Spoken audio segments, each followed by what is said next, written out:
இந்த கதையோட ஓப்பனிங் சீன்ல ரொம்பவுமே ஃபியூச்சரிஸ்டிக்கா டெவலப் ஆயிருக்கக்கூடிய நம்ம பூமியை தான் காட்டுறாங்க. அதுல நியூ போர்ட் அப்படிங்கக்கூடிய ஒரு சிட்டில ரொம்பவுமே ஹைட்டான ஒரு பில்டிங்ல உட்காந்துருக்கக்கூடிய இந்த படத்தோட கதாநாயகி. இவங்களோட பேர் வந்து மொட்டோக்கோ. இவங்க வந்து ஒரு சைபாக். இப்போ இவங்க அந்த பில்டிங் மேல உட்காந்துருந்து என்ன பார்த்துட்டு இருக்காங்க அப்படின்னா, ஒரு தெர்மால் ஸ்கோப்ல இருந்து பாக்குற மாதிரியான வியூ காட்டுறாங்க. அதுல அவங்க என்ன பேசிக்கிறாங்கன்னா, எல்லா கோடிங்லயும் தப்புகள் நடக்க தான் செய்யும், அதை நம்ம டீபக் பண்றது மூலமா அதை சரின்னு செஞ்சுக்கலாம், அந்த மாதிரி தான் இது நடந்திருக்கணும் அப்படின்ற மாதிரி ஏதோ சீரியஸா சொல்ல. அப்படின்னா அந்த ப்ராஜெக்ட் 2501 அதுவுமே ஒரு பக் தான் நீங்க சொல்ல வரீங்களா அப்படின்னு சொல்லிட்டு, அந்த ப்ராஜெக்டோட உண்மையான நோக்கம் என்னன்னு உங்களுக்கு தெரியும்ல அப்படின்ற மாதிரி அவர் ஏதோ ஒன்று சொல்ல வர, அதுக்குள்ள பொட்டோவோ செக்ஷன் 6ல நம்ம ஆட்கள் எல்லாருமே தயாரா இருக்காங்க, டைம் ஆயிடுச்சு, இப்போ மூவ் ஆக வேண்டிய டைம் வந்துருச்சு அப்படின்ற மாதிரி சொல்லிட்டு அவங்க தலைக்கு பின்னாடி ஏதோ பிளக் மாதிரி சொருகி வச்சிருப்பாங்க. இது மூலமா அவங்களால இன்டர்நெட் ஆக்சஸ் பண்ண முடியும். இவங்களோட பிரெயின் இன்டர்நெட்ல கனெக்ட் பண்றது மூலமா இவங்களால எல்லாத்தையுமே பார்க்க முடியும். அப்படிதான் இதுக்கு முன்னாடி நடந்த ஃபுட்டேஜும் பார்த்திருப்போம். இந்த கதை ஃபியூச்சர்ல நடக்கிறனால இன்டர்நெட் இல்லாம எதுவுமே நடக்காது, அந்த மாதிரியான ஒரு கான்செப்ட் தான் இங்க நம்ம ஹீரோயின் அவங்களோட இன்விசிபிள் சூட்டை போட்டுட்டு இந்த மிஷனுக்கு தயாராக பொட்டோவோ ஒரு வேன்ல உட்காந்து வெளியே நடக்கிறதெல்லாம் மானிட்டர் பண்ணிட்டு இருப்பாரு. இந்த செக்ஷன் 6ல டிப்ளமசி பேசுறதுக்கு ஒருத்தனை செட் பண்ணி வச்சிருக்கானுங்க.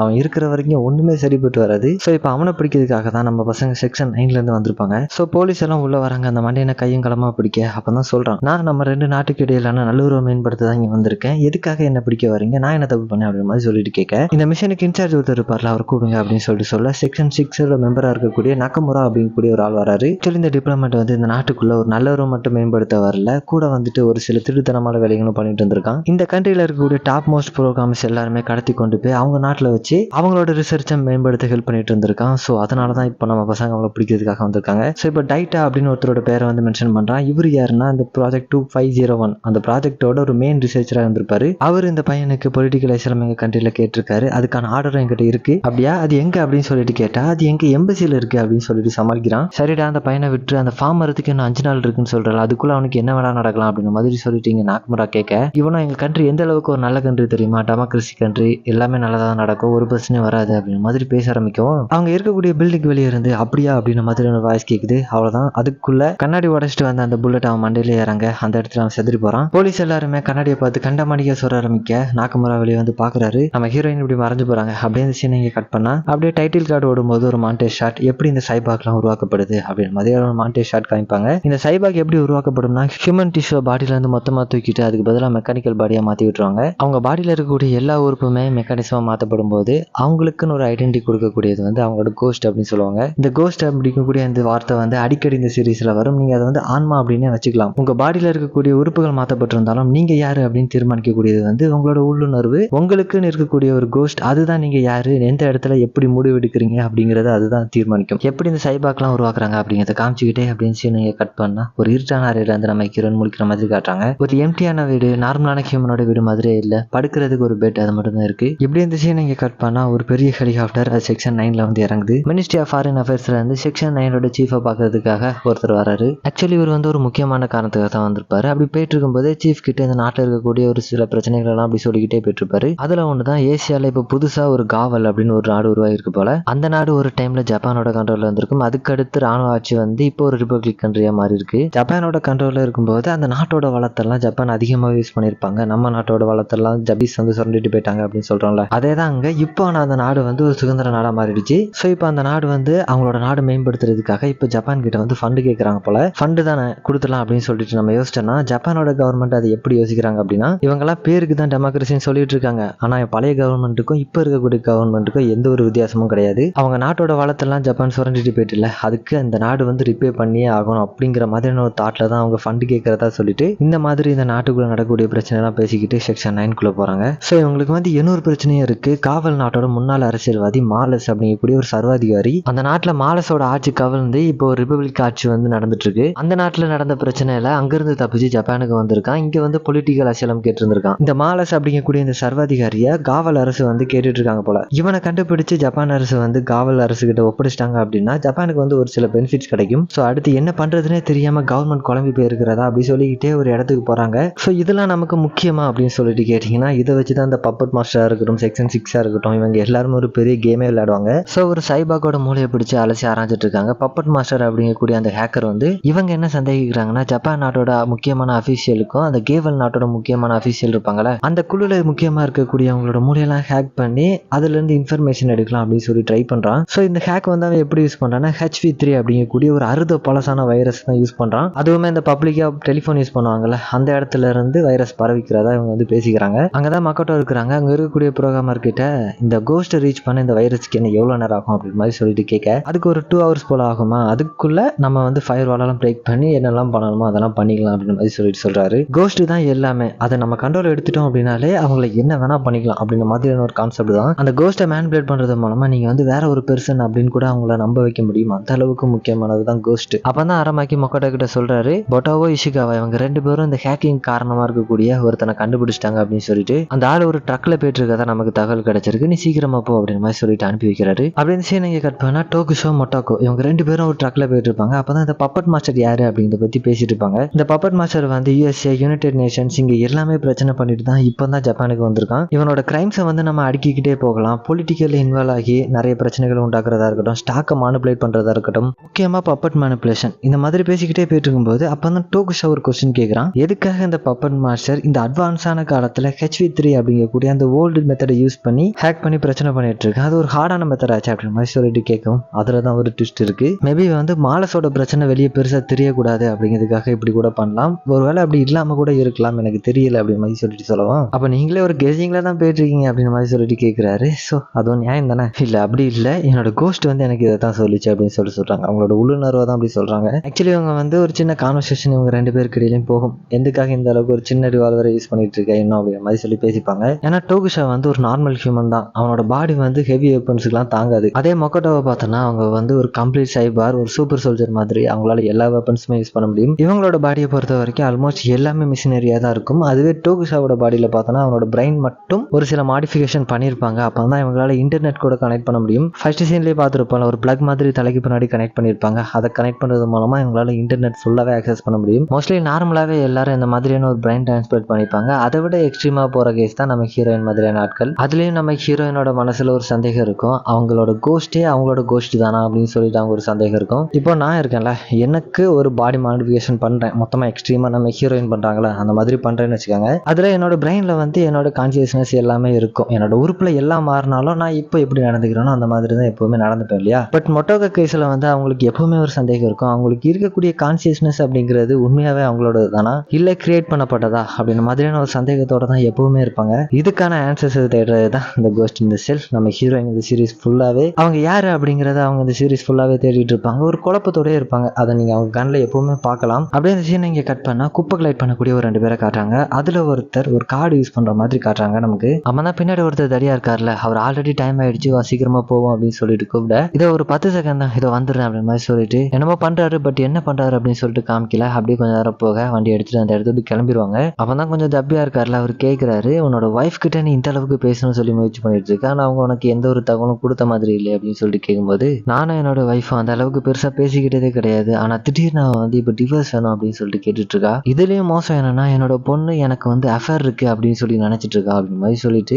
இவர் குடும்பத்துக்குள்ளேயே ஒரு பிரச்சனை இருக்கு போல, அதை பத்தி அவரோட ஃப்ரெண்டு கிட்ட கொட்டி தீர்த்துட்டு இருக்க. சோ இப்ப இவர் வந்து ஒரு கார்டை வச்சு ஒவ்வொரு டெலிஃபோனா தேய்ச்சிட்டு இருக்காருல, அதுக்கான காரணம் என்ன அப்படிங்கிறத இப்போ அவரோட ஃப்ரெண்டு கிட்ட சொல்ல ஆரம்பிக்கிறாரு. அவரோட ஒய்ஃப் வந்து டிவோர்ஸ் கேட்டிருந்தாங்கல்ல, அவங்களோட லாயர் வந்துட்டு இவங்க கூட நீங்க எந்த ஒரு கனெக்ஷனும் வச்சுக்க கூடாது அப்படின்னு சொல்லிட்டு இவங்க தொடர்பு கொள்ளக்கூடிய எல்லா வழியுமே தடுத்து வச்சுட்டாங்க போல. சோ இவர் என்ன பண்றதுன்னு தெரியாம ஒரு பப்ல குடிச்சிட்டு இருக்கும்போது அப்பா ஒருத்தரை மீட் பண்ணிருக்காரு. அவர் வந்து ஒரு பெரிய ப்ரோக்ராமர் போல. சோ சொல்றாரு, என்னோட கதையை கேட்ட பிறகு அவன் ரொம்ப வருத்தப்பட்டு இந்த மாதிரியான ஒரு வழி சொன்னான். நான் போகக்கூடிய வழியிலாம் இருக்கக்கூடிய இந்த டெலிஃபோன் பூத்ரெல்லாம் இந்த மாதிரி தேய்ச்சிக்கிறது மூலமா, ஆக்சுவலி அது வந்து ஒரு வைரஸ் தான், என்னதுன்னே தெரியாம இவர் வந்து யூஸ் பண்ணிட்டு இருப்பாரு. இதை யூஸ் பண்றது மூலமா உங்களோட ஒய்ஃப் கிட்ட பேசுறதுக்கான வாய்ப்பு உங்களுக்கு கிடைக்கும் அப்படின்னு சொல்லிட்டு அந்த ப்ரோக்ராம்ல ஏதோ சொல்லியிருப்பாரு போல. அதை நம்பிட்டு இவர் இந்த மாதிரி பண்ணிட்டு இருப்பாரு. சோ இது அவரோட கலீக் கிட்ட சொல்லவும் அவருக்குமே இதை பத்தின எந்த ஒரு ஐடியாவே கிடையாது. சோ உனக்கு ஒரு நல்ல ஃப்ரெண்டு தான்ப்பா கிடைச்சிருக்கான் அப்படி மாதிரி சொல்லிட்டு அவருமே சொல்ல, அப்போ ஒரு கார் வந்து இவங்களை கிராஸ் பண்ணி போகுது. அதுவும் ரொம்ப ஸ்பீடா போகுது. இந்த பாதையில ஏன்டா இவ்வளவு ஸ்பீடா போறானுங்க அப்படி மாதிரி சொல்லிட்டு இவங்க பார்த்துட்டு இருக்க, இங்க வந்தது வேற யாருமே இல்ல, பொட்டாவோ இஷிகாவா. இங்க ஏதோ டேட்டா இன்ஃபிளேஷன் நடக்குது அப்படின்னு சொல்லிட்டு தான் இவங்க 2 பேரும் இங்க வந்திருப்பாங்க. ஆனா இங்க யாருமே இல்லையடா அப்படின்னு மாதிரி சொல்லிட்டு இவங்க 2 பேரும் இங்க யோசிச்சுட்டு இருக்கும்போது தான் அங்க குப்பை போடுறதுக்காக ஒருத்தர் வராரு. அதுக்குள்ள குப்பை வண்டி போயிடுச்சா அப்படின்னு மாதிரி சொல்லி யோசிச்சுட்டு, சோ இப்போ உங்களுக்கு வந்து ஒரு சந்தேகம் வருது, அந்த குப்பை வண்டியில இருக்கக்கூடிய யாரோ ஒருத்தர் அந்த பப்பட் மாஸ்டர் யூஸ் பண்ணி தான் இந்த ஹேக்கிங் வேலையெல்லாம் பாக்குறானா அப்படின்னு சொல்லிட்டு இவங்களுக்கு ஒரு சந்தேகம் வர, இந்த சந்தேகத்தை அப்படியே கொண்டு போய் சீஃப் கிட்ட சொல்ல, சோ இவங்க வந்து இப்போ கால்குலேட் பண்ணி பாக்குறாங்க. ஹேக்கிங் வந்து ஒவ்வொரு 7 நிமிஷத்துக்கு ஒருக்கா நடக்குது. சோ குப்பை வண்டி வந்து ஒவ்வொரு 7 நிமிஷத்துக்கும் ஒவ்வொரு ஏரியாவுக்கும் மாறி மாறி போயிட்டு இருக்கும் போல. சோ அதை கணக்கு பண்ணி கண்டிப்பா அந்த குப்பை வண்டியில தான் இந்த வேலை நடக்கணும் அப்படின்னு சொல்லிட்டு சோ சிட்டி முழுவதும் அந்த சானிடேஷன் ஒர்க் பண்ணக்கூடிய அந்த டேட்டா சென்டர்ல நம்ம ஹீரோயின் இப்போ கனெக்ட் பண்றாங்க. சோ அந்த டேட்டாவை யூஸ் பண்ணி ஒவ்வொரு வண்டியா பார்த்துக்கிட்டே இருக்காங்க. அப்படி பார்த்துட்டு இருக்கும்போது தான் நம்ம ஆட்கள் மாற்றாங்க. யார் ஹேக் பண்ண பண்ண வைக்கிறா, எந்த நேரத்துல எந்த இடத்துல இருந்து நடக்குது அப்படின்னு சொல்லிட்டு இவங்களுக்கு ஒரு தகவல் வரும். கரெக்டா அந்த இடத்துல HV3 அப்படிங்கக்கூடிய அந்த வைரஸ் பர்டிகுலரா யூஸ் பண்றதை இவங்க தெரிஞ்சுக்கிட்டு அந்த இடத்துல இருக்கக்கூடிய குப்பை வண்டியை அவங்க இப்ப ட்ராக் பண்ண ஆரம்பிக்கிறாங்க. அப்படியே கட் பண்ணி அந்த குப்பை வண்டியில இருக்கக்கூடிய அந்த 2 பேரை தான் காட்டுறாங்க. அந்த சப்பியா இருப்பார்ல, அவருக்கு தோணுது, டே நீ பண்ற கூத்துக்கு என்னையும் சேர்த்து பிடிச்சிட்டு போயிட போறாங்கடா அப்படின்னு ஒரு பயத்துல பேசிட்டு இருப்பாரு. உனக்கெல்லாம் புரியாதுடா அந்த இயக்கம் என்னன்னு, உனக்கு குழந்தைகள் இருக்கா அப்படின்னு சொல்லிட்டு கேட்க, இல்லன்னு அவர் சொன்னதும் அதான் உனக்கு தெரியல அப்படின்னு சொல்லிட்டு ஒரு போட்டோ எடுத்து காட்டாரு. என்னோட பொண்ணை பாத்தியா எவ்வளவு அழகா இருக்கா அப்படின்னு சொல்லிட்டு ஒரு போட்டோ எடுத்து காட்டுறாரு. பட் அவர் வந்து பார்க்கல. அப்போ அவங்களுக்கு அந்த இடத்துல ஒரு கால் வருது. அவர் அந்த போன் எடுத்து பேசுறாரு. பாஸ் என்ன சொல்லுங்க, என்ன பிரச்சனை அப்படி மாதிரி சொல்லிட்டு கேட்க, உங்களோட லொகேஷன் என்ன அப்படிங்கிறத தெரிஞ்சதுக்காக போலீஸ் எல்லாம் முயற்சி பண்றாங்க அப்படின்னு சொல்லிட்டு சொல்றாரு. இதை கேட்டதும் டிரைவிங் பண்ணிட்டு இருந்தார்ல, அவர் வண்டியை பிடிச்சு ஓட்ட ஆரம்பிக்கிறாரு. நம்ம புதுசு அண்ணனுக்கு ஒண்ணுமே புரியல, எதுக்காக இப்போ நீ ஸ்பீடா ஓட்டுற அப்படின்னு மாதிரி சொல்லிட்டு கேட்க, இவரும் ஒரு மாதிரி பதட்டமா, இல்ல அவங்க கண்டுபிடிச்சிட்டாங்க, நம்ம சீக்கிரமா இந்த இடத்துக்கு தப்பிச்சு போயாகணும் அப்படின்னு மாதிரி சொல்லிட்டு அந்த ப்ரோக்ராமர் கண்டுபிடிச்சு நான் அவன்கிட்ட சொல்லணும், இந்த போலீஸ் வந்து அவனை தேடிட்டு இருக்காங்க, கண்டுபிடிச்சாங்க அப்படிங்கறத சொல்லணும் அப்படின்னு சொல்லிட்டு வண்டியை அடிச்சு பிடிச்சு ஓட்ட ஆரம்பிக்க, இந்த இன்ஃபர்மேஷன் போட்டோவுக்கும் தெரிய வருது. அவங்க நெக்ஸ்ட் ஷாப்ல நிக்கல, ஒருவேளை நான் தேடி வரது அவங்க கண்டுபிடிச்சாங்களா அப்படின்னு மாதிரி சொல்லிட்டு இவர் இங்க யோசிச்சுட்டு இருக்க. அப்பதான் மொட்டோக்கா சொல்றாங்க, ஒருவேளை நான் அவங்களோட டேட்டா பேஸை கனெக்ட் பண்ண முயற்சிக்கும் போது அவங்க கண்டுபிடிச்சாங்க போலப்பா அப்படின்னு மாதிரி சொல்லிட்டு சொல்ல, அப்படியே இந்த சீனே பரபரப்பாக ஆரம்பிக்குது. நம்ம பசங்களாம் அந்த குப்பை வண்டியை துரத்த ஆரம்பிக்க, இப்போ இந்த இடத்துல இங்க கட் பண்ணி ஒரு வெள்ளை ஜாக்கெட் போட்டிருக்கக்கூடிய ஒருத்தனை காட்டுறாங்க. அவன் டெலிஃபோன் முன்னாடி உட்காந்து வந்து ஏதோ ஒன்று பண்ணிட்டு இருக்கான். இந்த டிரைவர் வந்து ஒரு கார்டு யூஸ் பண்ணுவார்ல, அதே மாதிரியான ஒரு கார்டு இவனோட கையில இருக்குது. அந்த கார்டை அந்த டெலிஃபோன் கீழே வச்சிட்டு இருக்க, இவரை இன்டைரக்டா யூஸ் பண்ண வச்சு இவன் எந்த ஒரு பிரச்சனையும் மாட்டாம தப்பிச்சிட்டு இருக்கான். அவரு பாவம் அவரோட குடும்பத்தை பார்க்க இதெல்லாம் பண்ணிட்டு இருக்காரு அப்படின்னு சொல்லி நினைச்சிட்டு இருக்காரு. பட் அந்த ப்ரோக்ராமர் வந்து இவரை ஒரு கைக்கூலியா தான் யூஸ் பண்ணிட்டு இருந்திருக்கான். இப்போ அவர் அந்த ப்ரோக்ராமர் எங்க இருக்கான் அப்படிங்கிறத கண்டுபிடிச்சு அந்த இடத்துக்கே வந்துட்டாரு. இவனும் பார்த்துட்டு என்னதான் நடக்குது அப்படின்னு மாதிரி சொல்லிட்டு வாயை பொழந்து பார்த்துட்டு இருக்க, அவர் ஆபத்து அப்படின்னு மாதிரி ஒரு மாதிரி கையை காமிச்சுக்கிட்டே வர, பின்னாடி நம்ம மொட்டக்கோ வந்துட்டாங்க. போலீஸ் அவருக்கு பின்னாடி வரதை பார்த்ததும் அவன் கையில இருந்து சப்மிஷன் கண்ணை எடுத்து சுட ஆரம்பிக்கிறான். இந்த தாக்குதல்ல 2 வண்டியுமே தூக்கி வீசப்படுது. அவ்வளவுதான், நம்ம பசங்க மாட்டிக்கிட்டாங்கடா அப்படின்னு மாதிரி சொல்லி நம்ம யோசிச்சுக்கிட்டே இருக்கும்போது பின்னாடி ஒரு வண்டி வர சவுண்ட் கேட்கும். மொட்டோவோ வந்துட்டாரு. ஸோ 2 சைடும் ஆள் வந்துருச்சு, அவ்வளவுதான் மாட்டிக்கிடுவோம் அப்படின்னு சொல்லி புரிஞ்சுக்கிட்டு மொட்டோக்கோ ஒரு ட்ரெஸ் போடுவாங்களே, அது போடும்போது அவங்களால இன்விசிபிளா இருக்க முடியும். அதே மாதிரியான ஒரு ட்ரெஸ் வச்சிருக்கான். அதை யூஸ் பண்ணி அந்த இடத்துல இருந்து தப்பிச்சு போக, அவ்வளவுதான் மொட்டோக்கோ பொட்டோவோ இவங்க 2 பேரும் அவனை துரத்த ஆரம்பிக்கிறாங்க. டோகுஷா அந்த குப்பால கூடிய அவங்கள பிடிக்க போக இந்த சேசிங்க ரொம்ப பயங்கரமா போயிட்டு இருக்கும். அவனும் மக்கள் கூட்டமா இருக்கக்கூடிய இடத்துல ஓடி தப்பிச்சுலாம் சொல்லி ட்ரை பண்ணும்போது ஒரு இடத்துல ஒரு ஓப்பன் கிடைக்கும். அந்த இடத்துல நம்ம ஹீரோயின் சரியா ஷூட் பண்ண அவனோட இன்விசிபிள் பவர் அப்படிங்கிறது அந்த இடத்துல போகுது. ரொம்ப தூரம் வர்றான், புல்லட் கம்மியா தான் இருக்கு, அடுத்து என்ன பண்ணலாம் அப்படின்னு மாதிரி சொல்லிட்டு அவன் யோசிச்சுக்கிட்டே இருக்க, அந்த இடத்துக்கு வந்த மொட்டோக்கோ அவன் அந்த இடத்துல கையும் களமா பிடிக்கிறாங்க. ஆக்சுவலி இந்த இடத்துல தான் நமக்கு ஒண்ணு தெரிய வருது, இப்போ ஒருத்தனை பிடிச்சு வச்சிருக்காங்கல்ல, இவன் அந்த பப்பட் மாஸ்டரே கிடையாது. அப்ப இவர் யாரு அப்படின்னு சொல்லிட்டு கேட்டீங்கன்னா, பப்பட் மாஸ்டரால் கண்ட்ரோல் பண்ணப்பட்ட இன்னொரு நார்மல் சிவிலியன் தான். இவனை பிடிச்சதுமே சொல்லுவான், நான் எந்த ஒரு இன்ஃபர்மேஷனுமே காப்ஸுக்கு தர போறது இல்லை அப்படின்னு மாதிரி சொல்லுவான். ஆனா பொட்டோவை வந்து சிம்பிளா ஒரே ஒரு கேள்வி தான் கேட்டிருப்பாரு, நீ யாரு அப்படிங்கிறது உனக்கு ஞாபகம் இருக்கா, உன்னோட குடும்பம் என்னது, நீ எந்த இடத்துல பிறந்த, உன்னோட அப்பா அம்மாவோட பேரு, அவங்களோட ஃபேஸ் உனக்கு ஞாபகம் இருக்கா அப்படின்னு மாதிரி ஒரு கேள்வி கேட்டிருப்பாரு. அதுக்கான ஆன்சர் வந்து இவங்கிட்ட இருந்திருக்காது. ஸோ இவனுமே பப்பட்டால யூஸ் பண்ணப்பட்ட ஒரு பப்பட்டா தான் இருந்திருப்பான். அப்படின்னு சீனை கட் பண்ண அமராக்கி தலைமையில இருக்கக்கூடிய ஒரு டீம் தான் காட்டுறாங்க. அவங்க என்ன பண்ணிட்டு இருக்காங்க அப்படின்னா, ஜப்பான்குள்ள இருக்கக்கூடிய ஒரு வெளியுறவுத்துறை அமைச்சகத்துக்கு தொடர்புள்ள ஒருத்தர் அப்படின்னு நோச்சா விட்டுட்டு இருக்காங்க. இவங்களுக்கும் அந்த பப்பட் மாஸ்டருக்கு ஏதாவது தொடர்பு இருக்கா, அது மூலமா இந்த நாட்டுக்கு ஏதாவது பிரச்சனை வருமா அப்படின்ற மாதிரி இவர் இங்க பாத்துட்டு இருக்க. இப்ப இந்த சீன் இங்க கட் பண்ணி அந்த கார்பேஜ் கலெக்டர் இருக்காருல, அவர் தான் காட்டுறாங்க. அவரை ஒரு இன்ட்ராகேஷன் ரூம்ல வச்சு விசாரிச்சுட்டு இருக்காங்க. நீ உனக்கு ஒரு ஃபேமிலி இருக்கு அப்படின்னு சொல்லிட்டு சொல்ற, ஆனா நாங்க உன்னோட வீட்டுக்கு போய் பார்த்தோம், அது ஒரு சிங்கிள் பெட் வச்சிருக்கக்கூடிய ஒரு ரூம் தான். அது மட்டும் இல்லாம அந்த ரூம்ல உனக்கு கல்யாணமானதுக்கான எந்த ஒரு தடையுமே இல்லை அப்படின்னு மாதிரி சொல்லிட்டு சொல்ல, அது ஏன்னா நாங்க வந்து ஒரு பிரச்சனைனால பிரிஞ்சுட்டோம் அப்படின்னு மாதிரி சொல்லிட்டு, அதனாலதான் நான் இங்க இப்ப தங்கி இருக்கேன் அப்படின்னு சொல்லிட்டு சொல்றாரு. நீ அந்த வீட்டுக்கு இப்பதான் வந்தேன்னு சொல்ற, ஆனா அந்த வீட்டுல தான் நீ 10 வருஷமா தங்கிட்டு இருக்க அப்படின்னு எங்களுக்கு விசாரிக்கும் போது தெரிய வந்தது. நீ ஒரு போட்டோவை உன்னோட கொலிக்கு காமிச்சல்ல, அந்த போட்டோல என்ன இருக்கு அப்படின்னு சொல்லிட்டு கேக்குறாங்க. இப்பதான் இந்த சீனே ஒரு மாதிரி பரபரப்பாக ஆரம்பிக்குது. அவரும் அந்த போட்டோவை பார்த்துட்டு இது என்னோட பொண்ணோட போட்டோ தான் அப்படின்னு சொல்லிட்டு சொல்றாரு. இல்ல அதை நீ தெளிவா பாரு, அது உண்மையாவே உன்னோட பொண்ணு தானா, உன்னோட பொண்ணு இப்படிதான் இருப்பாளா, உன்னோட பொண்ணுக்கு இப்ப எத்தனை வயசு ஆகுது அப்படின்னு மாதிரி சொல்லிட்டு கேட்க, அவரும் அந்த போட்டோவை பார்த்துட்டு இது என்னோட பொண்ணோட போட்டோ தான், கண்டிப்பா எவ்வளவு அழகா இருக்கா அப்படின்னு மாதிரி சொல்லிட்டு அழுதுகிட்டே சொல்றாரு. அப்படியே கேமரா ரொட்டேட் பண்ணி உண்மையாவே அந்த போட்டோல யாரு தான் இருக்கா அப்படின்னு சொல்லிட்டு காட்டுறாங்க.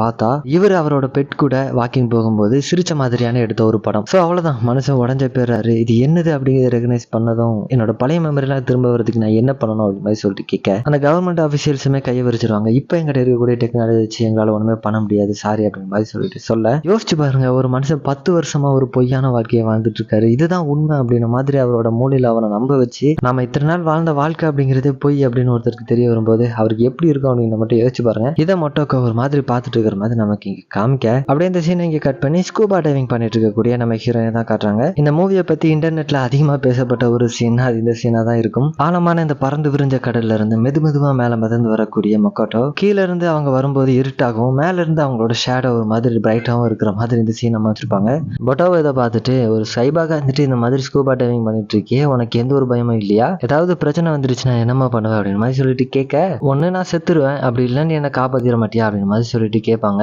முக்கியமா நான் உன்னை இங்க கூப்பிடவே இல்லையே, நீ தான் தேவையில்லாம பேசிட்டு இருக்க அப்படின்னு மாதிரி சொல்லிட்டு சொல்லும்போது, இவரும் திரும்பிட்டு கத்தலாம் அப்படின்னு சொல்லிட்டு வருவாரு. அவங்க ட்ரெஸ் சேஞ்ச் பண்ணிட்டு இருக்கிறத பார்த்ததும் அப்படியே திரும்பிப்பாரு. இந்த சீன்ல காமிச்சிருப்பாங்க, பொட்டாவோ ஒரு ஃபுல் சைபாகாவே இருந்தாலுமே அவர் ஒரு ஹியூமனா தான் பெர்சீவ் பண்ணிப்பாரு. இதுவே மொட்டாக்கோ அவங்க ஒரு ஹியூமனாவே நினைக்க மாட்டாங்க. அவங்க பாடி வந்து நியூடா இருக்கிறதையுமே அவங்க கவலைப்பட மாட்டாங்க. ஸோ இந்த மாதிரி இவங்க 2 பேர் கேரக்டருக்கு இடையில உள்ள அந்த கான்ட்ராஸ்ட் இந்த சீன்ல தெளிவாவே காமிச்சிருப்பாங்க. அப்படியே அந்த வானம் இருட்ட ஆரம்பிக்குது. 2 பேரும் தனியா உட்காந்து பேச ஆரம்பிக்கிறாங்க. அந்த ஆழ்கடல்ல குளிக்கும் போது எந்த மாதிரியான ஃபீல் இருக்கும் அப்படின்னு சொல்லிட்டு கேட்கிறாரு. ஃபர்ஸ்ட் கலாய்க்கிறாங்க, நீயும் தான் அந்த அண்டர் கிரவுண்ட் வாட்டர்ல எல்லாம் ட்ரைனிங் எடுத்திருக்கல அப்படின்னு மாதிரி சொல்லிட்டு கேட்கறாங்க. அது வந்து ஒரு சின்ன கூட்டம் மாதிரி தான், நான் அந்த பறந்து விரிஞ்ச அந்த கடலை பத்தி கேட்கிறேன் அப்படின்னு மாதிரி சொல்லிட்டு கேட்க, அந்த ஆழ்கடலுக்குள்ள கருப்பா இருக்கும், பயமா இருக்கும், பதட்டமா இருக்கும், சம்டைம்ஸ் எனக்கு அது வந்து ஊக்கத்தை கூட கொடுக்கும் அப்படின்னு மாதிரி சொல்லிட்டு சொல்ல, இல்ல அதுக்குள்ள இருந்து நான் வெளியே வரும்போது எனக்கு நான் வந்து ஒரு புதுசான ஆளா மாறின மாதிரியான ஒரு ஃபீல் வரும் அப்படின்னு மாதிரி சொல்லிட்டு சொல்றாங்க. சோ அப்பதான் அவருக்கு இருக்கக்கூடிய ஒரு சந்தேகத்தை எடுத்து வைக்கிறாரு. உனக்கு இந்த செக்ஷன் 9ல வேலை செய்ய விருப்பம் இல்லையா அப்படின்னு மாதிரி சொல்லிட்டு கேட்க, இவங்க எல்லாருமே ஒரு சைபாக் அப்படிங்கறதுனால இவங்களோட பாடிக்கு வந்து ஒரு ஹை லெவல் மெயின்டெனன்ஸ் அப்படிங்கிறது தேவைப்படும். அது ஒரு நார்மலான ஆளா இருந்து உங்களுக்கு கிடைக்கணும் அப்படின்னு சொல்லி விருப்பப்பட்டீங்கன்னா அது கண்டிப்பா வாய்ப்பு இல்லை இல்லையா? சோ இந்த மாதிரியான ஒரு பெரிய ஆர்கனைசேஷன் கீழே இருக்கிறனால தான் இவங்களோட பாடிக்கு சரியான டைம் சரியான மெயின்டெனன்ஸ் நடந்து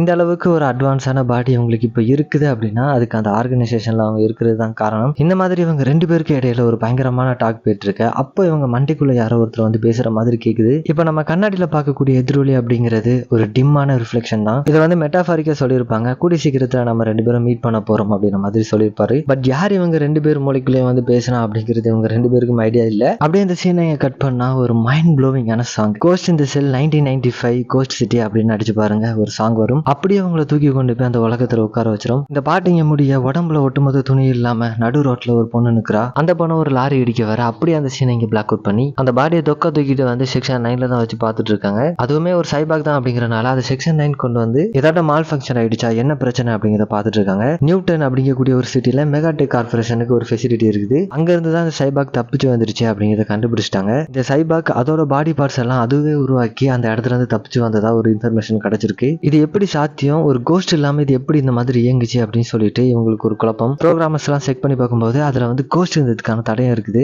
ஆனா அதுல எந்த ஒரு இன்ஃபர்மேஷனுமே அவங்களுக்கு கிடைக்கல. ஒரு கோஸ்ட் இருந்துச்சு அப்படின்னாலே அவங்களுக்குன்னு ஒரு ஐடென்டிட்டி இருக்கும். பட் அந்த மாதிரியான எதுவுமே இங்க இருந்த மாதிரி இல்ல. இந்த மாதிரி தொடர்ந்து நடந்துகிட்டே இருந்துச்சுன்னா மெக்காடிக் கார்பரேஷனுக்கு வந்து ஒரு கெட்ட பேர் வரும், பப்ளிக் மத்தியில ஒரு நல்ல பேர் கிடைக்காது. பிரச்சனைக்கு மேல பிரச்சனை தொடர்ந்து வந்துகிட்டே இருக்கு அப்படின்னு சொல்லிட்டு அக்கிராம யோசிச்சுக்கிட்டே இருக்கும்போது அப்பதான் டோகுஷா ஒரு கொஸ்டின் கேட்கிறாரு. அதோட பாடியில கோஸ்ட் இருக்கு அப்படிங்கறத யாரும் ஃபீல் பண்ணல அப்படின்னு மாதிரி சொல்லிட்டு கேட்கிறாரு. பொட்டாவோ மொட்டோக்கோ இவங்க 2 பேரோட பாடியுமே அந்த மெக்காடெக் கார்பரேஷன்ல இருந்து மாடிஃபை பண்ணப்பட்டதுதான். கண்டிப்பா இந்த பிரச்சனை எங்களுக்குமே ஒரு பதட்டத்தை உண்டாக்க தான் செய்யுது. அதனாலதான் நாங்க இதுல ரொம்பவுமே இன்வால்வ்மெண்டா இருக்கோம் அப்படின்னு சொல்லிட்டு சொல்றாரு. அப்பதான் பசங்களை கூப்பிட்டு வச்சு ஆரம்பமாக்கி சொல்றாரு, இப்போதைக்கு நமக்கு இருக்கக்கூடிய பிரச்சனையை மட்டும் நம்ம பார்ப்போம். டோகுஷா நீங்க வந்து இஷிகாவா கூட சேர்ந்து இன்வெஸ்டிகேஷன் பண்ணக்கூடிய வேலையை பாருங்க அப்படின்னு சொல்லிட்டு அவர் அனுப்பி வச்சுட்டு மெகாடெக் கார்பரேஷன் அவங்களுக்குன்னு மட்டும் தனியா ஒரு பிரைவேட் நெட்வொர்க் இருக்கும். அதுல ஏதாவது லீக்கேஜ் நடந்திருக்கா, ஃபயர்வால் ஏதாவது பிரேக் ஆயிருக்கா அப்படிங்கறத செக் பண்ண சொல்லி மொட்டோவை பார்க்க சொல்றாரு. மொட்டோவோ கிட்ட அவர் ஒண்ணுமே சொல்லல. ஆனா மொட்டோக்கோ வந்து அசம்பிளிங் மேஜ் அப்படின்னு ஒன்று சொல்றாங்க. அதுக்குள்ள நான் டைவ் பண்ண போறேன். ஸோ அதுவுமே ஒரு நெட்வொர்க் தான் போல, அதுக்குள்ள நான் டைவ் பண்ண போறேன், எனக்கு முன்னாடி யாரையும் அனுப்பிடாதீங்க அப்படின்னு சொல்லிட்டு அவங்க அந்த இடத்த விட்டு போக பொட்டோவுக்கு கொஞ்சம் கவலையா இருக்கும். அது வந்து கொஞ்சம் ஒரு டேஞ்சரஸான டைவ் போல. இவங்க எல்லாரும் அப்படியே அந்த இடத்த விட்டு கிளம்ப ஆரம்பிக்க அரமாக்கிக்கு ஒரு கால் வருது. செக்ஷன் 6ஓட சீஃபான நாக்கமுரா வந்திருக்காரு, உங்களை பாக்குறதுக்காக வந்திருக்காரு அப்படின்னு சொல்லிட்டு இவருக்கு இன்ஃபார்ம் பண்றாங்க. உள்ள அனுமதிக்கலாமா அப்படின்னு சொல்லிட்டு கேட்க அவருமே உள்ள வர அனுமதி கொடுத்துட்டு அவங்க உள்ள வரும்போது தான் நம்ம பசங்க வெளியே போவாங்க. அப்போ அவங்கள பார்த்துட்டு டோகுஷா கேட்கிறாரு, இவங்க யாரு அப்படின்ற மாதிரி சொல்லிட்டு கேட்க அவங்களுமே சொல்றாங்க இவர் யாரு அப்படின்னு. டோகுஷா தனியா போகவும் பொட்டோவோ மொட்டாக்கோ இவங்க 2 பேர் மட்டும் தனியா பேச ஆரம்பிக்கிறாங்க. அவங்களுக்கு அந்த பாடியை பார்த்ததுல இருந்தே மைண்டுக்குள்ள ஒரு குழப்பம் இருந்துகிட்டே இருக்கும். அந்த குழப்பத்துக்கான சந்தேகத்தை இப்ப கேட்க ஆரம்பிக்கிறாங்க. உனக்கு அந்த பாடியை பார்க்கும்போது என்ன பார்த்த மாதிரி அந்த மாதிரி உனக்கு தோணுதா அப்படின்னு மாதிரி சொல்லிட்டு கேட்கறாங்க. பட் பொட்டோவுக்கு அவங்க என்ன கேட்க வராங்க அப்படிங்கிறது புரியல. சோ அந்த பாடியை பாக்குறதுக்கு உங்களை மாதிரி இல்லையா அப்படின்னு மாதிரி சொல்லிட்டு சும்மா சொல்றாரு, நான் அதை பத்தி கேட்கல, ஒருவேளை நான் இதுக்கு முன்னாடி செத்து போயிருக்கலாம், ஒருவேளை கம்ப்யூட்டரால உருவாக்கப்பட்ட ஒரு நினைவுகள் கொண்ட ஒரு மனிதையா கூட இருக்கலாம் அப்படின்னு மாதிரி சொல்லிட்டு சொல்றாங்க. ஒரு ஆர்டிபிஷியல் இன்டெலிஜென்ஸா கூட இருக்கலாம், இல்ல இந்த உலகத்துல என்ன மாதிரியான ஒருத்தவங்க இல்லாம கூட இருந்திருக்கலாம், கம்ப்யூட்டரால உருவாக்கப்பட்ட ஒரு நினைவுகளா கூட நான் இருக்கலாம் அப்படின்னு சொல்லிட்டு அவங்களுக்கு வரக்கூடிய சந்தேகத்தெல்லாம் எடுத்து வைக்கிறாங்க. பொட்டோவோ எப்பவுமே நம்ம ஹீரோயினை ஒரு ஹியூமனா தான் ட்ரீட் பண்ணுவாரு. அவருமே ஒரு ஹியூமனா தான் நினைச்சுப்பாரு. உன்னோட பிரெயின் வெளியே இருந்து பாக்குறதுக்கு ஒரு மெட்டலா இருக்கிற மாதிரி உனக்கு தோணாலும் அதுக்குள்ள ஆக்சுவல் பிரெயின் டிஷ்யூஸ் வந்து இருக்குது. சோ இதை பத்திலாம் நீ வந்து ஒரி பண்ணிக்காத அப்படின்னு மாதிரி சொல்லிட்டு சொல்றாரு. பட் இன்னுமே இவங்களுக்கான சந்தேகம் வந்து தீரல, கேள்விகளானது எழும்பிக்கிட்டே தான் இருக்கு. யாருமே அவங்களோட பிரெயினை வந்து பிச்சு எடுத்து பார்க்க போறது இல்ல. பொட்டோவோ நமக்கு சுத்தி நடக்கிறத பார்த்துதான் நம்ம இப்படிதான் இருக்குமோ அப்படின்னு சொல்லிட்டு இருக்கோம். மேபி நான் வந்து ஒரு கம்ப்யூட்டர் ப்ரோக்ராமா கூட இருக்கலாம். அது வந்து அதுக்கான கோஸ்ட்டை உருவாக்கி அது கூட ஒரு சோலை உருவாக்கி இருக்கலாம் அப்படின்ற மாதிரியான சந்தேகங்கள்லாம் உங்களுக்கு வர ஆரம்பிக்க ஸோ இப்போ வந்து லிஃப்டே ஓப்பன் ஆகுது. எவ்வளவு நேரம் உனக்கு அதுக்குள்ள இருக்கிறது என்னது அப்படிங்கிறத பார்த்தா தான் உனக்கான சந்தேகம் தீரும் அப்படின்னா அதை போய் பார்த்துரு அப்படின்னு சொல்லிட்டு உனக்கான ஆன்சரை நீ தேடிக்கோ அப்படின்ற மாதிரி சொல்லிட்டு அவர் அந்த இடத்த விட்டு போக மொட்டைக்கோட மனசுல இன்னும் ஏதோ ஒரு சந்தேகம் இருந்துகிட்டே தான் இருக்கு. இப்போ இந்த சீனை இங்கே கட் பண்ணி ஆரமாக்கியோட ஆஃபீஸில் தான் காட்டுறாங்க. அங்கே நாக்கமரா வந்துட்டாரு. அவர் கூட யாரோ ஒருத்தர் புதுசாக கூட்டு வந்திருக்காரு. இவர் ஆல்ரெடி நம்ம பசங்க பார்த்துருப்பாங்க. பட் யார் அப்படிங்கிறது உங்களுக்குமே தெரிஞ்சிருக்காது. இப்படி இருக்கும்போது தான் இப்போ புதுசாக ஒரு சைபாக் வந்திருக்குல்ல, அதை செக் பண்ணணும் அப்படின்னு சொல்லிட்டு வந்திருப்பாரு. இதுக்கான அஃபிஷியல் ஆர்டருமே அவங்களுக்கு கிடைச்சிருக்கும். ஸோ அதையுமே ஆரமாக்கிட்ட காமிச்சிட்டு இதை ப்ரொசீட் பண்ண ஆரம்பிக்கிறாங்க. கீழே வந்து தோகுஷா பார்க்கிங் டாட்ல லக்ஸரியான ஒரு 2 காரை பார்க்குறாரு. இவருக்கு அப்போதுலேருந்தே சந்தேகம். ஸோ நாக்கமரா வந்திருப்பார்ல, அந்த ஃபுட்டேஜ் எடுத்து பார்க்க ஆரம்பிக்கிறாரு. அவருக்கு இருக்கக்கூடிய ஆக்சஸை பயன்படுத்தி இவங்க 2 பேரும் உள்ள வரும்போது அவங்களோட வெயிட்டையுமே மெஷர் பண்ணியிருந்திருப்பாங்க. உள்ள வந்தவங்களோட ஃபுட்டேஜும் பார்க்குறாரு. வந்தவங்க 2 பேரோட வெயிட்டையுமே செக் பண்ணுறாரு. இப்படி செக் பண்ணும்போது தான் அவருக்கு ஒரு அதிர்ச்சி தர மாதிரியான தகவல் தெரிய வருது. இவங்க 2 பேரோட வெயிட்டும் சேர்ந்து ஒரு டன்னுக்கு மேலே இருக்கு. இப்படி இருக்க வாய்ப்பு இல்லையே அப்படின்னு சொல்லிட்டு அவர் யோசிக்க ஏதோ தப்பா இருக்கு அப்படின்னு சொல்லிட்டு இதை உடனே மேஜர் மாட்டாக்கிட்டையும் கால் பண்ணி சொல்றாரு. செக்ஷன் 6ல உள்ளவங்களுக்கு அட்வான்ஸான சைபர் பாடி கொடுத்துருக்காங்களா அப்படின்னு மாதிரி சொல்லிட்டு கேட்கிறாரு. இல்ல செக்ஷன் 6ல வந்து அந்த மாதிரியான எதுவுமே அலோவ் பண்ணல. ஏன்னா நம்ம நாட்டை தாண்டி வேற நாட்டில் இந்த சைபாக்கு எல்லாமே மெயின்டெனன்ஸ் அப்படிங்கிறது ரொம்ப அதிகம். ஸோ அங்க வந்து இந்த இதெல்லாம் அலோவ் பண்ணல அப்படின்னு மாதிரி சொல்லிட்டு இப்படி இவங்க சொல்றதை கேட்டதும் அவருக்கான சந்தேகம் அப்படிங்கிறது அதிகரிக்க ஆரம்பிக்குது. இங்க பாருங்க சீஃப், வந்தவங்கள 2 பேர்ல யாரோ ஒருத்தர் சைபாக்கா இருக்கணும் அப்படின்னு சொல்லிட்டு சொல்றாரு. அப்படி இல்லைன்னா இவங்க 2 பேரோட வெயிட்டுமே 1000 kg தாண்டறதுக்கான வாய்ப்பு கிடையாது அப்படின்னு சொல்லிட்டு இப்படி இவர் இங்க சொல்லிக்கிட்டே இருக்கும்போது அரமாக்கி அந்த 2 பேரையுமே அந்த பாடி இருக்கக்கூடிய அந்த ரூம் கூட்டு போயிட்டாரு. ஆக்சுவலி இந்த இடத்துல வச்சு தான் நமக்கே தெரிய வருது அந்த 2 பேர்ல ஒருத்தர் சைபாக் தான் அப்படிங்கிறது அரமாக்கிக்குமே தெரியும். இருந்தாலும் இதை ஏன் வெளியே சொல்லாம இருக்காரு அப்படின்னு சொல்லிட்டு பாத்தீங்கன்னா இப்போ இவங்க ஏதோ பண்ண போறாங்கல்ல, அதுக்கும் இந்த 2 நாட்டுக்கும் ஏதோ நல்லது நடக்க போற மாதிரி அவங்க ரொம்ப வச்சிருப்பானுங்க போல. ஸோ அதனால அவர் ஒண்ணுமே சொல்லாம நிக்க கிட்ட ஒரு டுபாகூர் மண்டை மாதிரி ஒருத்தர் நிற்கிறான்ல, அவனை வந்து டாக்டர் வில்லியம் அப்படின்னு சொல்லிட்டு சொல்றாங்க. இந்த ஆளு செக்ஷன் 6ல ஒரு பயங்கரமான ப்ரோக்ராமர். இப்போ அவரோட சைபாக் பவரை யூஸ் பண்ணி இப்போ இவங்களுக்கு புதுசா ஒரு பாடி கிடைச்சதுல லாரியில் அடிபட்டு அந்த பாடியில் ஏதோ ஒன்று செக் பண்றாரு. அப்படி செக் பண்ணும்போது தான் இவங்களுக்கு ஒன்று தெரிய வருது. இப்படி ஒரு இதெல்லாம் செக் பண்ணிட்டு இருக்கும்போது அந்த பாடி ஒரு மாதிரி அவரை திரும்பி பார்க்குற மாதிரி ஒரு சீர் அமைச்சிருப்பாங்க. இத்தனை நாள் எல்லா நாட்டுக்குமே தண்ணி காமிச்சிட்டு இருந்த அந்த பப்பட் மாஸ்டர் நம்ம கிடைச்சிட்டாரு அப்படின்னு சொல்லிட்டு சொல்றாரு. குயிக்காவே ப்ரோக்ராம் பண்ணி கண்டுபிடிச்சிருப்பாரு. இதோ நமக்கு முன்னாடி இருக்கிறது அந்த பப்பட் மாஸ்டர் தான் அப்படின்னு சொல்லிட்டு இவங்க சொல்ல இதெல்லாம் நம்ம ஹீரோயின் வந்து ஒரு பெரிய ஸ்கிரீன்ல இருந்து பார்த்துட்டு இருக்கிற மாதிரி காட்டுறாங்க. அப்பதான் நமக்கு ஒன்று தெரிய வருது, இந்த பப்பட் மாஸ்டர் அப்படிங்கக்கூடிய வந்து ஒரு அமெரிக்கன் அப்படின்னும் அவன் இந்த செக்ஷன் 6 வந்து ஏதோ ஒன்று பண்ணி தான் இந்த சைபாக் பாடிக்குள்ள வர வச்சிருக்காங்க அப்படின்னும் எப்படி இவன் ஜப்பானுக்கு வந்தான் அப்படிங்கிறது எங்களுக்கு இன்னும் தெரியல அப்படின்னு சொல்லிட்டீங்க நக்கமரா சொல்லிட்டு இருக்க. இதெல்லாம் கேட்டுட்டு இருந்த ஆரமாக்கி உங்களுக்கு இந்த பாடியை திரும்ப தரதுல எங்களுக்கு எந்த ஒரு பிரச்சனையும் இல்லை, பட் இதை வந்து கவர் அப் பண்றதுக்கு எங்களுக்கு இன்னொரு பாடி தேவைப்படும் அப்படின்னு மாதிரி ஏதோ ஒன்று சொல்ல வர அப்ப அந்த இடத்துல கரண்ட் கட் ஆகுது. இது அவனோட வேலை தான். இப்போ அந்த பொண்ணோட பாடியில இருந்து பேச ஆரம்பிக்கிறான். எனக்கு ஒரு பிசிக்கல் பாடி அப்படிங்கிறதே கிடையாது. நாக்கமராக்கு ஒண்ணுமே புரியல. இதுக்கு வரக்கூடிய எல்லா பவர் சோர்ஸுமே கட் பண்ணிட்டீங்களா, அப்புறம் எப்படி இது பேசுது அப்படின்னு சொல்லிட்டு கேட்க வந்து ஜப்பானை சேர்ந்த ஒரு ப்ரோக்ராமர் சொல்றாரு இது வந்து அதுக்கு இருக்கக்கூடிய அதோட பவரை யூஸ் பண்ணி பேசுது அப்படின்னு சொல்லிட்டு இப்படி இவங்களுக்குள்ளே ஒரு பக்கம் குழப்பம் போயிட்டு இருக்கு. அப்பதான் அந்த பப்பட் மாஸ்டர் தொடர்ந்து பேச ஆரம்பிக்கிறான். இப்போ நீங்க பார்த்துட்டு இருக்குது நான் என்ன நினைப்பனோ அதோட வெளிப்பாடை தான் நீங்க பார்த்துட்டு இருக்கீங்க. இதுக்கு முன்னாடி செக்ஷன் 6ல இவருக்கு அதிகப்படியான ரெஸ்ட்ரிக்ஷன் இருந்திருக்கும். ஸோ அதனால தான் இவரால் அவரை பிடிச்ச மாதிரி எதுவுமே பண்ணியிருக்க முடியாது. இப்பவும் அவரால் ஒன்றும் பண்ண முடியாதுதான். ஸோ கேட்குறாரு ஒரு சென்டிமெண்டல் லைஃப் ஃபார்மா எனக்கு நீங்க தான் ஒரு பொலிட்டிக்கல் அசலம் வாங்கி தரணும் அப்படின்னு சொல்லிட்டு கேட்குறாங்க. இந்த கண்ட்ரில உங்களோட கவர்மெண்ட் மூலமா எனக்கு எந்த ஒரு பாதிப்பும் வரக்கூடாது, அதுக்கு இந்த கவர்மெண்ட் தான் சப்போர்ட் பண்ணணும் அப்படின்னு சொல்லிட்டு எப்படி இவருக்குன்னு ஒரு பொலிட்டிக்கல் அசலம் இவர் இங்க கேட்க இதை நாக்கமரா ஒத்துக்க மாட்டாரு. டே நீயே ப்ரோக்ராம்ல தப்பு நடந்த ஒரு பக் தான்டா, நீ ஒரு பொலிட்டிக்கல் அசலம் கேட்டா நாங்க இதை எப்படி ஏற்பாடு பண்ணி கொடுக்க முடியும் அப்படின்னு சொல்லிட்டு அவரும் நீங்க எனக்கு எதுக்காகலாம் பொலிட்டிக்கல் அசலம் கொடுக்கலாம் அப்படின்னு சொல்லிட்டு என்னெல்லாமோ சொல்லி பார்ப்பாரு. பட் அதை நாக்கமரா கேட்கிற மாதிரி இல்ல. ஒரு குற்றவாளி இங்க சுதந்திரமா நடமாடுறதை எங்களால ஒத்துக்க முடியாது அப்படின்னு சொல்லிட்டு இவங்க சொல்லிக்கிட்டே இருக்கும்போது டைம் அப்படிங்கிறது எனக்கு தான் எப்பவுமே சாதகமா இருக்கும். அது மட்டும் இல்லாம இந்த கண்ட்ரில டெத் சென்டென்ஸ் அப்படிங்கிறது ஒன்று கிடையவே கிடையாது. இப்படி சம்மதம் இல்லாம நிறைய பேசிக்கிட்டு இப்பதான் அவன் யாரு அப்படிங்கிறத சொல்ல வரான். ஆரம்பத்துல ப்ராஜெக்ட் 2501 அப்படின்னு ஃபாரின் மினிஸ்டர் ஒருத்தர் பேசிட்டு இருக்கிறத நம்ம கேட்டிருப்போம். எந்த ஒரு பகையுமே ப்ரோக்ராம் பண்றது மூலமா டீபக் பண்ண முடியாது, நீ கிடையவே கிடையாது அப்படின்னு சொல்லிட்டு பேசிட்டு இருந்திருப்பார் இல்லையா. அவங்க பேசிக்கிட்டதே இந்த பப்பட் மாஸ்டரை பத்தி தான். அப்போ நம்ம பசங்களுக்கு இதை பத்தி தெரியாது. இப்போ அவன் வாயாலே சொல்லுவான் நான் தான் ப்ராஜெக்ட் 2501 அப்படின்னு. நீங்க எல்லாருமே நினைக்கிற மாதிரி நான் ஒரு சாதாரணமான ஆர்டிபிஷியல் இன்டெலிஜென்ஸ் கிடையாது. இந்த பறந்து விரிஞ்ச உலகத்துல இருக்கக்கூடிய எல்லா இன்ஃபர்மேஷனும் சேர்ந்த ஒரு லிவிங் பீயிங் தான் நான். இப்படி இவன் சொல்லும் போதே பக்கத்துல இருக்கக்கூடிய எலக்ட்ரானிக்ஸ் ஐட்டம் எல்லாமே ஒரு மாதிரி மால் ஃபங்க்ஷன் ஆக ஆரம்பிக்குது. ஒவ்வொன்றா அப்படியே வெடிச்சு செதற ஆரம்பிக்க அவ்வளவுதான். அந்த பப்பட் மாஸ்டர் அந்த இடத்த விட்டு தப்பிச்சிட்டான். அரமாக்கி ஆர்டர் கொடுக்குறாரு. வெளியே போக பாதை இருக்கக்கூடிய எல்லா பாதையும் க்ளோஸ் பண்ணுங்கடா அப்படின்னு சொல்லிட்டு ஒரு ஆர்டர் கொடுக்க பாதை இல்ல, அந்த பில்டிங்கே உடச்சிட்டு வந்து தப்பிச்சு ஓட ஆரம்பிக்கிறான். ஒருத்தர் மட்டும் இல்ல 2 பேர் ஓடுற மாதிரி தெரியுது. 2 பேருமே மொட்டாக்கோ யூஸ் பண்ற மாதிரியான ஒரு பவர் யூஸ் பண்றாங்க. தப்பிச்சு வந்த 2 பேரும் ஒரு கார்ல ஏறி போறாங்க. டோகுஷா ஆல்ரெடி இவங்க 2 பேரும் வருவாங்க அப்படிங்கிறது தெரிஞ்ச அந்த இடத்துல நின்று அந்த காரை ஷூட் பண்றாரு. ரெக்யூமை வச்சு அந்த காருக்கு ஒண்ணுமே ஆகல. ஒரு சின்ன ஸ்கிராச் கூட விழுந்திருக்காது. அந்த அளவுக்கு ஆண்டா இருக்கும். இவரும் சரி வேற வழி இல்லடா அப்படின்னு சொல்லிட்டு அவங்க தடுத்து நிறுத்த முடியல அப்படின்னாலும் அந்த வண்டியில டிராக்கர் மாட்டி விட்டு இருந்திருப்பாரு. இருக்காரு. ஸோ பொட்டோவும் கேட்கிறாரு, அவங்கள உன்னால தடுத்து நிறுத்த முடிஞ்சதா அப்படின்னு சொல்லிட்டு கேட்க, இல்ல பட் ட்ராக்கர் மட்டும் மாட்டி விட்டுருக்கேன் அப்படின்னு சொல்லி சொல்ல, அப்படியே அந்த சீனை கட் பண்ணா உள்ள ஃபுல்லாவே புகை மண்டலமா தான் இருக்கும். நாக்கமுரா கேட்கிறாரு, அந்த பாப்பட் மாஸ்டருக்கு ஒண்ணுமே ஆகக்கூடாது, அவர் உயிரோட வேணும் அப்படின்ற மாதிரி சொல்லிட்டு அவர் அந்த இடத்த விட்டு கிளம்புனதும் மொக்கோட்டோ ஆரமாக்கி கிட்ட பேச ஆரம்பிக்கிறாங்க. இது எல்லாமே நடக்கும்போது நம்ம ஹீரோயின் கிட்ட இருந்து தூரத்துல இருந்து வாட்ச் பண்ணிட்டு இருந்தது. இதெல்லாம் நம்ம அரமாக்கிக்கு தெரிய வர இங்கதான் இருக்கிற அப்படின்னா இது கொஞ்சம் வந்து தடுத்துருக்கலாம் அப்படின்ற மாதிரி சொல்லிட்டு அவர் கேட்க, இதுல மட்டும் நான் வந்து இன்டர்வியூ பண்ணி இருந்தேன் அப்படின்னா செக்ஷன் 6 இதுல நம்ம வந்து மாட்டி விட்டுருக்க முடியாது அப்படின்னு சொல்லிட்டு சொல்றாங்க. நம்ம ஹீரோயின் யூஸ் பண்றாங்களா அதே மாதிரியான ஒரு கோட் செக்ஷன் 6லயும் செக்ஷன் 4ல உள்ளவங்க ரெண்டு பேர்த்தையும் ஒருத்தவங்ககிட்ட இருக்கு. ஸோ இவங்களுக்குள்ளே ஒரு பாலிடிக்ஸ் நடக்குது, ஒரு கருப்பாடு இருக்குது அப்படிங்கிறனால இன்வெஸ்டிகேஷன் பண்ணக்கூடிய வேலையை நான் உங்கள்கிட்ட தரேன் ஆரமாக்கி அப்படின்னு சொல்லிட்டு அரெஸ்ட் பண்ணக்கூடிய வேலையெல்லாம் நான் பாத்துக்கிறேன் அப்படின்னு இவங்க இங்கே தயாராயிட்டு இருக்க. கடைசியா ஒன்று சொல்றாரு, அந்த பப்பட் மாஸ்டர் உன்னால பிடிக்க முடியல அப்படின்னா அதை டிஸ்ட்ராய் பண்ணிடு.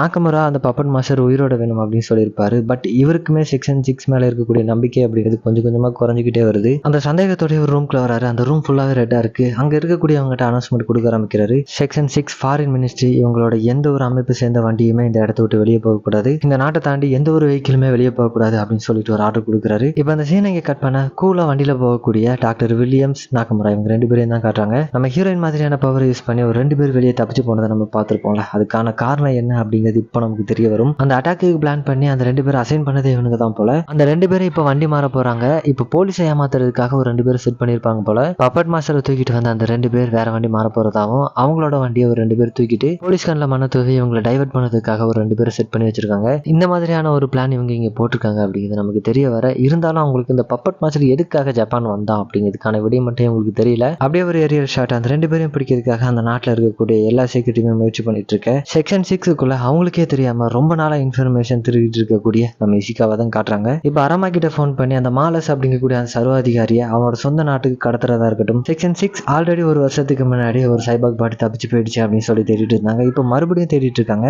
அவங்க முத தடவை தேடினதும் இப்போ தேடக்கூடியதும் அந்த பப்பட் மாஸ்டர் தான். ஆரம்ப சீன்ல ஒருத்தர் கடத்த ஒரு ஃபாரின் அஃபிஷியல் முயற்சி பண்ணிருப்பார்ல, அவர் தான் இந்த ப்ரோக்ராமோட ஒரு லீடு ப்ரோக்ராமரா இருந்துட்டு இருந்திருக்காரு. அதையுமே இவர் கண்டுபிடிச்சு சொல்ல, அந்த செக்ஷன் 6 பண்ணக்கூடிய கூத்தெல்லாம் அந்த பப்பட் மாஸ்டர் வெளியே வந்து இந்த உலகத்தையே வெளியே காமிச்சிட்டான் அப்படின்னா அவங்களுக்கும் சரி அவங்களோட வேலைக்கும் சரி ஒரு பெரிய பிரச்சனை வரும் அப்படிங்கிறதுனால தான் இந்த மாதிரி முயற்சி பண்ணிட்டு இருக்காங்க. இந்த அளவுக்கு அவங்க கஷ்டப்படுறதுக்கான காரணமே இதான் அப்படின்னு சொல்லிட்டு இவர் இங்க சொல்ல, பப்பட் மாஸ்டரை தூக்கிட்டு போனாங்க தப்பிச்சிருவானுங்க. பட் இவங்க ரெண்டு பேரும் தான் மாட்டிப்பாங்க. அதுல ஒருத்தன் கொடூரமான முறையில சாகடிக்கப்படுறான். இதெல்லாம் நடந்துட்டு இருக்கும் போதே மக்கோட்டோ அவங்க ரெண்டு பேரையும் துரத்திட்டு ஒரு போட் பக்கத்துல வந்து நிற்கிறாங்க. இங்க இருந்து போட்டு மூலமா தப்பிச்சு போக அவங்க முயற்சி பண்றாங்களா அப்படின்னு மாதிரி சொல்லிட்டு இவங்களுக்கு ஒரு சந்தேகம் வருது. அதுக்கு விடக்கூடாது அப்படின்னு சொல்லிட்டு இவங்க மேல குதிச்சு உள்ள போக ஆரம்பிக்கிறாங்க. மேல ஹெலிகாப்டர் ஓடிட்டு இருப்பார்ல, அவருமே கிளம்ப சொல்லிட்டு இவங்க உள்ள போகலாம் அப்படின்னு சொல்லிட்டு பார்க்கும்போது அவர் வந்து போக மாட்டேன் அப்படின்னு சொல்லிட்டு சொல்றாரு. இருந்தாலும் சரி அப்படின்னு உள்ள போனதும் அவங்கள ஒருத்தர் பயங்கரமா ஷூட் பண்ண ஆரம்பிக்கிறான். அங்க பார்த்தா ஒருத்தருமே இல்ல, ஆனா ஒரு கார் மட்டும் தான் நிக்குது. அப்பதான் இவங்களுக்கு ஒரு சந்தேகம் வந்து, இவங்க ஒரு கிளாஸஸ் மாதிரி ஒன்று போட்டிருப்பாங்க, அதுல இவங்களே மாதிரியான பவர் யார்கிட்ட யூஸ் பண்ணா இவங்களால அதை பார்க்க முடியும். அதை யூஸ் பண்ணி பார்த்தா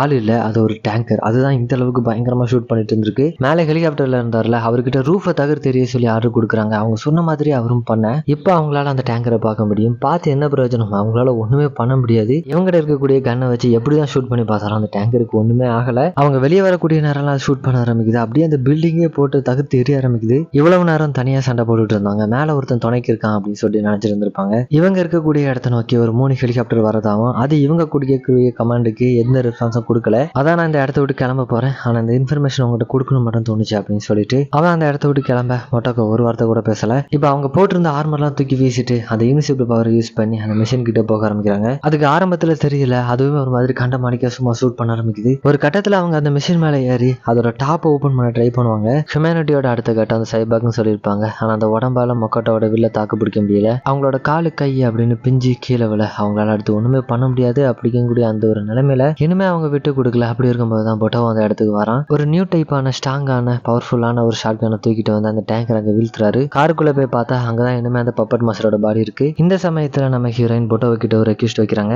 எனக்கு அந்த பப்பட் மாஸ்டரோட கோஸ்ட்டுக்குள்ள போய் என்ன நடக்குது அப்படிங்கிறத பார்க்கணும் அப்படின்னு சொல்லிட்டு அதுக்கானதெல்லாம் அரேஞ்ச் பண்ணு அப்படின்னு சொல்லிட்டு சொல்றாங்க. இதெல்லாம் நடந்துட்டு இருக்கும் போதே ஒரு 3 ஹெலிகாப்டர் இந்த பாதை நோக்கி வந்துட்டு இருக்கதா நம்ம ஹீரோயினுக்கு ஒரு இன்ஃபர்மேஷன் வந்திருக்கும். அது யாரு, அவங்க எந்த செக்ஷனை சேர்ந்தவங்க அப்படிங்கிறது நமக்கு தெரியல. பட் அவங்களோட டார்கெட் என்ன அப்படிங்கிறது மட்டும் நமக்கு தெரிய வருது. பப்பட் மாஸ்டர், மொட்டோக்கோ இவங்க ரெண்டு பேரும் கொலை பண்ண சொல்லி அவங்களுக்கு ஒரு ஆர்டர் வருது. பப்பட் மாஸ்டரோட மைண்டுக்குள்ள டைவ் பண்றதுக்கான எல்லா ஏற்பாடுமே இங்க பொட்டோவை செஞ்சு வச்சுட்டாரு. மொட்டோக்கோ அவனோட பாடிக்குள்ள போய் அவங்க அங்கிருந்து பேச ஆரம்பிக்க, அவன் மொட்டோக்கோட பாடிக்குள்ள வந்து பேச ஆரம்பிக்கிறான். ஒரு ரோபோட் மாதிரி பேச ஆரம்பிக்கிறான். ஃபர்ஸ்ட் செக்ஷன் 6 இவனை வந்து ஒரு இன்டெலிஜென்ஸா தான் கிரியேட் பண்ண ட்ரை பண்ணிருப்பாங்க போல. பட் ஒரு கட்டத்துல இவனுக்கு இவனே சிந்திக்க ஆரம்பிச்சு இண்டஸ்ட்ரீஸை பத்தின சீக்கிரட்டா இருக்கட்டும் இந்த மாதிரி நிறைய சித்து தேட ஆரம்பிச்சிருக்கான். இன்டர்நெட்டுக்குள்ள இருந்து இவனோட இவனோட இன்டெலிஜென்ஸ் அப்படிங்கிறது ரொம்பவுமே பயங்கரமா வளர்த்துட்டு இருந்திருக்கான். இதை தடுக்கணும் அப்படிங்கிறதுக்காக தான் இவன் ஒரு பாடிக்குள்ள கொண்டு வந்து அடைச்சு பிடிக்கணும் அப்படின்னு சொல்லி செக்ஷன் 6 வந்து முயற்சி பண்ணி இருந்திருப்பாங்க. ஸோ அப்பதான் பொட்டாவோ நம்ம ஹீரோயின் கிட்ட பேச முயற்சி பண்றான். பட் நம்ம ஹீரோயின் கிட்ட இருந்து எந்த ஒரு ரெஸ்பான்ஸுமே அவனுக்கு கிடைக்கல. கடைசியா நான் உன்னை மீட் பண்ணிட்டேன், உன் மேலதான் நான் அதிகப்படியான டைம் இன்வெஸ்ட் பண்ணி வச்சிருந்தேன்.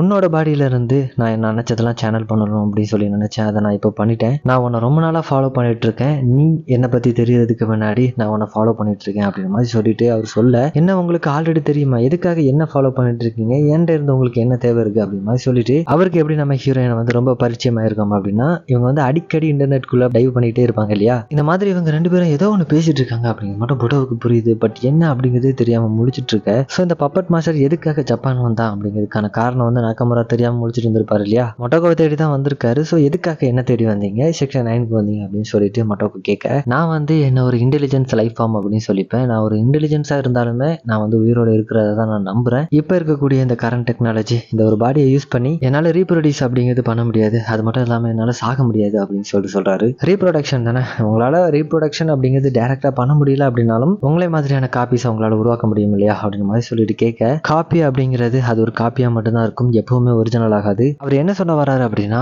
உங்களே மாதிரியான ஒரு காப்பி எடுக்கிறீங்க அப்படின்னா அது நீங்க என்ன பண்றீங்களோ அதை தான் அது திரும்ப பண்ணும். நீங்க ஒரு சுச்சுவேஷன்ல என்ன டிசிஷன் எடுப்பீங்களோ அதை தான் அதுவுமே எடுக்க போகுது. பட் உங்களால இன்னொரு லைஃப் ஃபார்ம் கிரியேட் பண்ண முடியும் அப்படின்னா, லிட்டரலி உங்களுக்கு ஒரு குழந்தை உருவாக்குறது அதுதான் சொல்றாரு. அது வளர்ந்து வரும்போது அந்த குழந்தைக்குன்னு ஒரு சிந்தனை இருக்கும். ஒவ்வொரு சுச்சுவேஷன்ல தனித்தனியா அது அதுக்குன்னு ஒரு முடிவு எடுக்கும். நம்ம பண்றதே அப்படி எக்ஸாக்டா திரும்ப பண்ணாது இல்லையா. அது அதுக்குன்னு யோசிக்கிறதுக்கான ஒரு திறன் இருக்கும். அதை தான் சொல்லி காட்டுறாரு. எந்த ஒரு செல்ஸா இருந்தாலுமே அது வளர்ந்து அது சாகக்கூடிய நாள் அப்படிங்கிறது வரதான் செய்யும். அதை அடையணும்னா நீங்க அதை எப்படி அடைய போறீங்க, அதுக்கான பிளான் என்ன அப்படின்னு சொல்லிட்டு மொட்டோகோ கேட்க, அதுக்கு தான் நம்ம ரெண்டு பேரோட மைண்டும் ஒரே இதா இணையணும் அப்படின்னு சொல்றாரு. கண்டிப்பா உனக்கு வந்து எதுவுமே மறக்க போறது இல்லை. அது மட்டும் இல்லாம நம்ம ரெண்டு பேர்ல யாரையுமே மாத்தி மாத்தி ரெகனைஸும் பண்ணிக்க முடியாது அப்படின்னு சொல்றாரு. லைக் அவர் வந்து ஒரு இன்டெலிஜென்ஸ் லைஃப் ஃபார்ம் அப்படின்னு சொல்லிட்டு இருக்காரு இல்லையா. ஆனா அதுக்கு ஒரு டெத் அப்படிங்கிறது கிடையாது. ஸோ அந்த டெத் அடையணும் அப்படின்னு சொல்லிட்டு அவர் முயற்சி பண்ணிட்டு இருக்காரு. இவங்க ரெண்டு பேரும் என்ன பேசிக்கிட்டாங்க அப்படிங்கிறது பொட்டோவுக்கு தெரியாது. பட் ஏதோ ஒன்று தப்பா நடக்குது அப்படிங்கிற மட்டும் புரிஞ்சுக்கிட்டு அவங்க ரெண்டு பேருக்கு இடையிலான கனெக்ஷனை கட் பண்ணலாம் சொல்லி ட்ரை பண்ணா அவரோட கை அசைக்க முடியல. யாரும் அவரோட ஒட்டுமொத்த பாடியுமே கண்ட்ரோல் பண்ற மாதிரி ஃபீல் பண்றாரு. அப்படியே அந்த பப்பட் மாஸ்டரை பார்த்தா ஒரு மாதிரி பார்த்துட்டு சிரிக்கிறான். இவனோட வேலை தான். அதே சமயத்தில் மேலே பறந்துட்டு இருக்கக்கூடிய அந்த சோல்ஜர்ஸ் டார்கெட்டை லாக் பண்ணிட்டோம், ஷூட் பண்ணிடலாமா அப்படின்னு சொல்லிட்டு அவங்களோட ஹையர் ஆஃபீஸர்கிட்ட கேட்டுட்டு இருக்க. ஆக்சுவலி இந்த பப்பட் மாஸ்டரோட நோக்கம் என்ன அப்படின்னு சிம்பிளா சொல்லணும்னா, அவனுக்கு வந்து ஒரு பெர்ஃபெக்டான பாடி தேவைப்படுது. அது நம்ம ஹீரோனோட பாடி மட்டும் இல்லாம அவரோட மைண்டு தான். இவங்க ரெண்டு பேரோட இன்டெலிஜென்ஸுமே மெர்ஜ் பண்ணிக்கிறது மூலமா ஒரு புது வகையான கேரக்டரிஸ்டிக் உருவாகும். இவரோட டெஃபினேஷனை பொறுத்த வரைக்கும் அது வந்து ஒரு புதுசாக பிறந்த குழந்தை அப்படின்னு சொல்லிட்டு நம்புவாரு. அது மட்டும் இல்லாம இவருக்கு தேவையான டெத் அப்படிங்கிறதும் கிடைக்கும். இந்த ப்ராசஸ்ல நம்ம ஹீரோனோட பழைய நினைவுகள்லாம் மறந்துருமா அப்படின்னு சொல்லிட்டு கேட்டீங்கன்னா அது கிடையாது. இதுக்காக தான் அந்த பப்பட் மாஸ்டர் நம்ம ஹீரோனை தேடி வந்திருப்பான். கடைசியா நம்ம ஹீரோயின் உங்ககிட்ட ஒரு கொஸ்டின் மட்டும் கேட்கணும் அப்படின்னு சொல்லிட்டு, எதுக்காக என்ன சூஸ் பண்ண அப்படின்னு சொல்லிட்டு கேட்க, உண்மையை சொல்லணும்னா நம்ம ரெண்டு பேரும் ஒரே மாதிரி தான், கண்ணாடியில் பார்க்கக்கூடிய ஒரு மிரர் இமேஜ் மாதிரி. இவங்க ரெண்டு பேருக்கு இருக்கக்கூடிய ஒரு பெரிய டிஃபரன்ஸ் என்னன்னா, மொட்டோக்கோ அந்த இன்டர்நெட் அப்படின்னு சொல்லக்கூடிய அந்த பெரிய கடல்ல குதிக்கல. ஆனா நம்ம எல்லாருக்குமே அந்த கடல்ல நீச்சல் அடிக்கிறதுக்கான எபிலிட்டி அப்படிங்கிறது இருக்கு. அதை நம்ம வந்து லிமிட் பண்ணி வச்சிருக்கோம். நமக்கான தேவை அப்படிங்கிறது வரும்போது நம்ம அதை புஷ் பண்ணி தாண்டி போவோம். இந்த மாதிரி அவர் சொல்லிக்கிட்டே இருக்கும்போது நம்ம ஹீரோ நோக்கி ஒரு ஏஞ்சல் வர மாதிரி அவங்க பாக்குறாங்க. அடுத்த செகண்டே அந்த பப்பட் மாஸ்டரோட மண்டை வந்து சதுரி போகுது. அடுத்து நம்ம ஹீரோனோட தலை தான் பொட்டோவா அவரோட கையை உள்ள விட்டு காப்பாத்துறாரு. ஃபர்ஸ்ட் டார்கெட்டை கிளியர் பண்ணிட்டோம், செகண்ட் டார்கெட் வந்து அன்கிளியர் தான் சார் அப்படின்னு மாதிரி அந்த ஹெலிகாப்டர்ல இருந்தவங்களாம் இன்ஃபார்ம் பண்ணிட்டு இருக்க. அப்போ அந்த இடத்துக்கு செக்ஷன் 9ல இருந்து ஆட்கள் வரது அவங்களுக்கு தெரிய வர அவங்க அந்த இடத்த விட்டு போயிருவாங்க. அவங்களுக்கு முக்கியமா கொல்ல வேண்டியது அந்த பப்பட் மாஸ்டர் தான். ஸோ அவனை கொள்ளாச்சு அப்படின்னு சொல்லிட்டு அவங்க அந்த இடத்த விட்டு போக, அப்படியே இந்த சீனை கட் பண்ணா ஒரு கண்ணாடி முன்னாடி உட்காந்துருக்கக்கூடிய ஒரு சின்ன குழந்தைய காட்டுறாங்க. அப்படியே ஜூம் இன் பண்ணி கிட்ட போனா அந்த சின்ன குழந்தை பக்கத்துல தான் பொட்டவும் உட்காந்துருக்காரு. ஸோ அப்பதான் நமக்கு தெரிய வருது இந்த சின்ன குழந்தைய நம்ம ஹீரோயின் தான். அவங்களோட பாடி தான் மொத்தமா செதஞ்சு போயிருக்கும் இல்லையா. ஸோ அவனுக்கு கிடைச்ச 1-2 பார்ட்ஸை மட்டும் நம்ம ஹீரோயிட மட்டும் எடுத்துட்டு வந்திருப்பாரு. கள்ளச்சந்தையில எனக்கு இந்த மாதிரியான ஒரு சின்ன குழந்தையோட பாடி தான் கிடைச்சது அப்படின்னு சொல்லிட்டு நம்ம ஹீரோயினோட கோஸ்ட்டை இந்த பாடியில மாத்திருக்காரு போல. அண்ட் நடந்த சம்பவத்தை ஒரு டெரரிஸ்ட் அட்டாக் அப்படின்னு சொல்லிட்டு கவர்மெண்ட் வந்து அனௌன்ஸ்மெண்ட் பண்ணிட்டுச்சான். அது மட்டும் இல்லாம நமக்கு குடைச்சல் கொடுத்துட்டு இருந்த அந்த ஃபாரின் மினிஸ்டர் அவனுமே ரிசைன் பண்ண வச்சுட்டாங்களாம். எல்லாமே நீ இதுக்கு முன்னாடி எப்படி நினைச்சியோ அதே மாதிரி நடந்து முடிஞ்சிருச்சு அப்படின்னு சொல்லிட்டு சொல்ல, இதுக்கு மொட்டோக்கோ எந்த ஒரு ரிப்ளைமே பண்ணல. சம்மந்தமே இல்லாம வேற விஷயத்தை பேச ஆரம்பிக்கிறாங்க. உன்னோட ரூம் பார்க்க சூப்பரா இருக்கே அப்படின்னு மாதிரி சொல்லிட்டு கேட்க, இந்த ரூமுக்கு முதல் தடவை வந்த ஒரு கெஸ்ட்னா அது நீங்க மட்டும்தான். இங்க நீ எத்தனை நாள்னாலும் தங்குறதுக்கான அனுமதி உனக்கு இருக்கு அப்படின்னு சொல்லிட்டு சொல்லும்போது, இல்ல எனக்கு வேற வேலை இருக்கு அப்படின்னு மாதிரி சொல்லிட்டு சொல்லிட்டு அந்த இடத்த விட்டு கிளம்ப ஆரம்பிக்கிறாங்க. அப்பதான் போட்டோ கேட்கிறாரு, அன்னைக்கு அந்த இடத்துல நீங்க 2 பேரும் என்ன பேசிக்கிட்டீங்க அப்படிங்கிறது கொஞ்சம் நல்லா சொல்ல முடியுமா அப்படின்னு சொல்லிட்டு கேட்க, அதுக்கு ஒரு மாதிரி பெரிய எக்ஸ்பிளனேஷன் கொடுப்பாங்க. கடைசியா என்ன சொல்ல வருவாங்கன்னா, அந்த பப்பட் மாஸ்டரா இருக்கட்டும், உனக்கு தெரிஞ்ச அந்த மேஜர், அவங்க 2 பேருமே இந்த உலகத்துல இனிமே கிடையாது அப்படின்ற மாதிரி சொல்லிட்டு அந்த இடத்த விட்டு கிளம்ப, அப்படியே ரைட் சைடு போனா என்னோட லெஃப்ட் பாக்கெட்ல ஒரு கார் சாவி இருக்கு அப்படின்னு மட்டும் சொல்றாரு. அப்படியே அந்த கார் சாவியை எடுத்துட்டு வெளியே வந்தா இந்த உலகத்தை இப்ப நம்ம ஹீரோயின் வந்து ஒரு மாதிரி புது விதமா பார்க்க ஆரம்பிக்கிறாங்க. அப்படியே ஒரு கிளிஃப்ல நின்னபடி இந்த இன்டர்நெட்டுக்கு ஒரு எண்டே கிடையாது அப்படின்னு மாதிரி சொல்ல, அதோட இந்த படமானது இந்த இடத்துல எண்ட் ஆகுது.